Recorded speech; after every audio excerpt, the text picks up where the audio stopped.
बिस्मिल्लाहिर्रहमानिर्रहीम। अब 3 घंटे हो गए हैं। 3 घंटे से मुझे इन्होंने यहाँ रखा हुआ है अदालत के अंदर, जाने नहीं दे रहा है। कभी कोई बहाना मारते हैं, कभी कोई बहाना मारते हैं। मैं आज सारी कौम को कह रहा हूँ कि अदालत ने मुझे हर जगह बेल दे दी है, मेरे ऊपर अब कोई केस नहीं है, मैं आज़ाद हूँ।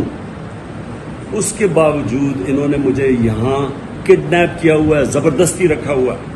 मैं सारी कौम को आज ये बताना चाहता हूँ कि इनकी बदनीयती है, ये फिर से कुछ करना चाहते हैं। सारी कौम तैयार हो जाए कि जब अदालतों के फैसले नहीं माने जा रहे, जिस मुल्क के अंदर कानून की हैसियत ही ख़त्म हो गई है, तो अवाम को पुरअमन एहतजाज करना चाहिए।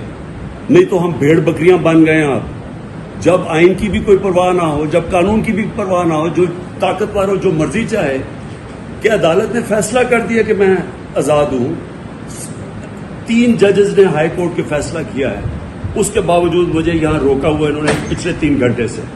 मैं सारी कौम को अभी बता रहा हूँ, आप पुरअमन तरीके से एहतजाज के लिए तैयार हो जाएं।